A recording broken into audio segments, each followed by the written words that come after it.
Hey gang, this is Ryan Cozy from the chapel at Cross Point. Just wanted to give an update this week for Renovation Network. Hope and pray everybody's doing well. A couple things I just wanted to point out. First off, this week Thursday I'll be in Chicago for the day, and I'll be connecting with Scott Chapman and Jamie Wamsley, and just some good friends that are kind of key national leaders within Christ Together. And the reason for our getting together is just dialoguing a little bit more about strategic ways of partnering with each other, their network and ours. And so it's a really cool opportunity that's been developing, and we're really excited about that.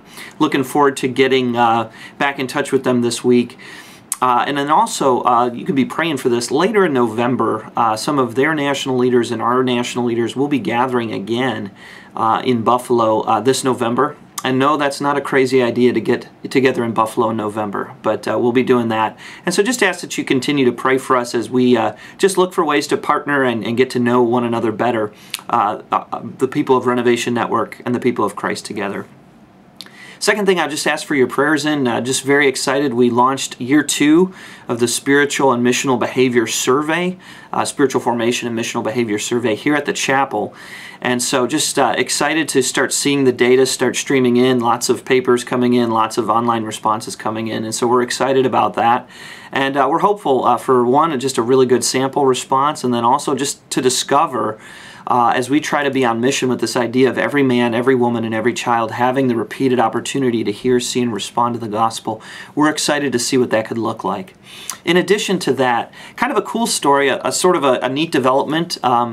Apparently, a couple of leaders from the Reveal study out of Willow Creek had gotten their hands on the Spiritual Formation and Missional Behavior Survey, and they had some questions or desires, wanted to meet with myself, and looking forward to that. Actually, next week, Monday, they're going to be flying into Western New York, and we're just going to spend a day together just talking about their information, talking about our information. I honestly have no idea where that conversation is going to go, but I'm very excited just about the idea. You know, we could learn some things from them. Perhaps they could learn some things from us in terms of the way that we engage, just trying to discover one's missional behavior in conjunction with their spiritual formation. So just want to ask that you would pray for that time. I'm very excited for it, and we'll see what God does during that time next week, Monday. In addition to that, the last two things I just want to share. One, I'm really excited. Last week I was back in my hometown of Cleveland, Ohio, in the Hudson area, actually, and I'm excited to report it looks like there's going to be a new renovation community starting up in conjunction with some cool key partnerships. Jeff Schofield from, I believe, Hope Community Church in Hudson, which is a CNMA church. Calvin Brown from Destiny Church, which is a CNMA church in Twinsburg, Ohio. And also our partners in Cleveland, Dave Brunell and Mike Hopkins from the Rock Church in Garfield Heights. We had a chance to sit down, all of us, together last week and just dialogue about the journey that we've been on in renovation thinking, and tried to envision Jeff to some ideas of what would greater body partnership look like in Hudson. And it looks like that there could be some partnership intentionality developing there. And I'm just excited just to see Mike Hopkins and Dave Brunell take ownership of that and just discover what that partnership could look like. And so just ask that you be praying for the churches as they gather in Cleveland and in the Hudson area in particular. Just be praying for them as we want to envision them to greater idea and understanding of the accountability of our geography and of the relationships God's given us, so that, again, we could give every man, woman, and child that repeated opportunity to hear, to see, and respond to the gospel message of Jesus Christ. Finally, I just want to close with this.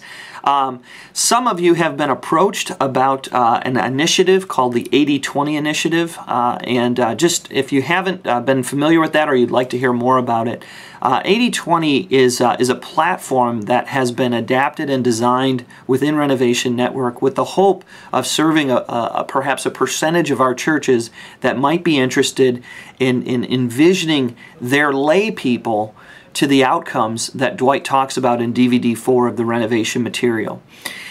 We are trying to pilot this platform with a couple of other churches within Renovation Network. And what I thought I would do is I'd like to just let you know that if you're interested and your church would like to look at this and perhaps pilot it over the next 3 to 4 months, here's what I'm going to ask you to do. John Blue from Pacific Point Church in Southern California in Orange County. He's kind of spearheading this initiative, and I'm trying to support him as we try to gather information in the pilot. But if your church might be interested in hearing more about this, do me a favor and check out with John Blue. He's a friend here on the city. You can friend him. But also send me an email if that's an easier way for you to get a hold of me. And then I'll forward that information on to him. We'd love to get a good sample of churches that might want to pilot this. And if it serves them and helps them to raise the awareness of accountability toward the outcomes with our lay people, then we want to do that. And if that's something you're interested in, we'd love to have you be a part of that process. Thanks so much, gang. Hope and pray all is going well for you. Have a wonderful week, and we'll talk to you soon.